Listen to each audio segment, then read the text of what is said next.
Hey, what's up all you beautiful people? It's Ashley here, and today's video is all about the 12 symptoms of a psychopath.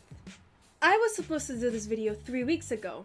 Then I fell ill because of the haze that we're still having. I only got better on Monday-ish, and now I finally have the time to do this video, which I'm glad because over the past 3 weeks I've noticed that the article on Psych2Go, 12 Symptoms of a Psychopath, has been blowing up, so I guess it's perfect for me to make a video about it. Now I know nobody really gives a flying, how shall I censor this, fudgesicle. I know nobody really cares about me, but in case any of you might be wondering while you're watching this video, yes, this is a band-aid. Why? Because I burnt myself with a curling iron yesterday. GG, Ash. Also, do you notice something different around here?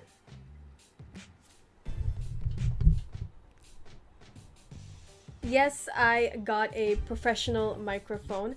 I'm using it for when I do any voice acting, but I thought that I might as well use it for all of my future videos so I can at least improve the sound quality. Video quality is on its way. I swear it's just so difficult to save up for a video camera, which is so expensive, and especially when there's so many video games coming out that you gotta buy, but at the same time you can't afford because they're so expensive, but you still want to get them. You know what I mean? Anyway, let's go on to psychopathy. Now, psychopathy is one of the most difficult disorders to spot. The psychopath can appear normal and even charming, but underneath they lack conscience and empathy, which makes them manipulative, volatile, and often, but by no means always, criminal. One thing to keep in mind is that the vast majority of people with antisocial tendencies are not psychopaths. In fact, doctors don't even officially diagnose people as psychopaths. They have another term for that. It's called antisocial personality disorder. Now don't lie, when I say psychopath, I'm pretty sure that a lot of you have already thought about some famous fictional characters. Jack Torrance from The Shining, Hannibal Lecter from either the movie or the TV, by the way that TV series should not have ended, and that guy Christian Bale played as in American Psycho. I don't know, I haven't watched the movie yet, okay? It's on my list, I swear, I will watch it, don't judge me. But are they really psychopaths? Well, they might be if they have any one or more of these 12 symptoms. Number 12 is animal-driven. That would have sounded sexy if we weren't talking about psychopaths. One of the more subtle characteristics of a psychopath. This means that they are more concerned with the basic human needs like food, water, and money, according to research. Number 11 is ums and uhs. Life Science discussed a study where researchers interviewed 52 convicted murderers in order to analyze their linguistic tendencies. They found that the convicts tend to use ums and uhs more frequently than normal people. This may be because they're uttering some words unconsciously while carefully selecting which words to say. This could be as a result of psychopaths having little to no conscience, causing them to see a crime as the logical outcome of a plan. Number 10 is self-focused. They see themselves as the center of their universe. They only think of how they will be affected by someone or something else, rather than thinking about how their actions might affect other people. Number 9 is narcissistic. Now, based on a study done by a group of Dutch researchers, they found that psychopaths display malignant narcissism, which explains a psychopath's ability to manipulate any situation to their own advantage, with complete disregard for the suffering that their behavior might cause others. Not only that, some psychopaths are boastful and arrogant, and often criticize others. Number 8 is a troubled childhood. Doctors have theorized that if a child has gone through childhood neglect, abuse, and trauma, well, they can not be so sensitive towards other people's feelings and therefore develop psychopathic traits. Now, this might be due to a lack of a bond or a connection.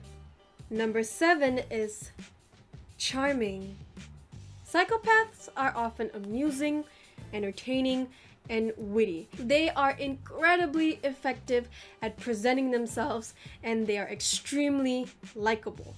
This is because they're able to get inside your head. Why? Because they have zero distractions and are super focused.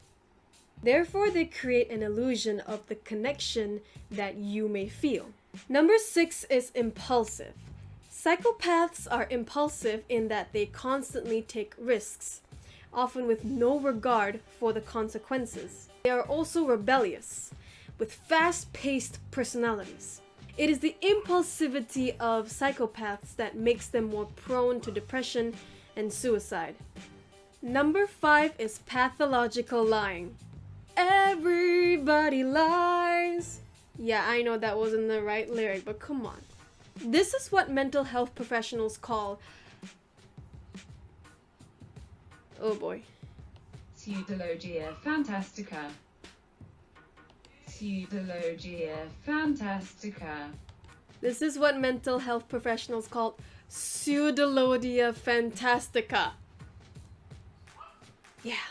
This is considered to be one of the elements in diagnosing psychopathy. Psychopaths not only lie about little things like what they had for dinner, but they also lie about big things, obviously, like which college they attended.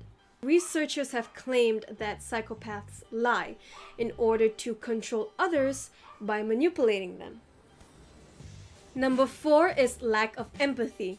This shouldn't be a surprise. I've mentioned this quite a few times so far. One study has discovered that when psychopathic individuals imagine others in pain, brain areas necessary for feeling empathy and concern for others fail to become active. When imagining others in pain, they showed an increased response in the ventral striatum, an area that involves pleasure. But when imagining pain to themselves, they showed a typical neural response. Number 3 is irresponsible, especially when it comes to financial obligations. Even though they are outwardly seen as charming and trustworthy, and even though some have steady jobs and loving relationships, they tend to be irresponsible and engage in risky behavior. Number 2 is manipulative. Now, in an article released by Global Research, the author argues that psychopaths are obsessed with power, and because of their magnificent charm and intellect, combined with their great perspectiveness, they are extremely good at manipulating others. The author also claims that psychopaths are masters of impression management, making them almost chameleon-like in the way that they act around people. And finally, number 1, unpredictable. Now, several of the factors that I've mentioned so far can cause psychopaths to be unpredictable. Pathological lying, for example. Because they rarely tell the truth, it is difficult to determine what psychopaths will do next. Their lack of empathy also contributes to their level of unpredictability.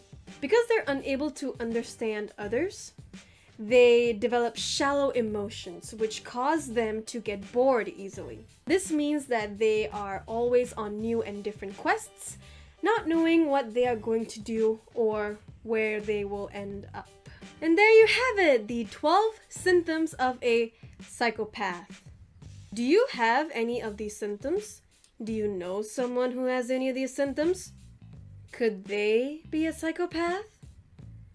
Well, that is my time. Thank you so much for watching this video. Come follow me on Tumblr or at my singing channel. All of my sources are in the description box below.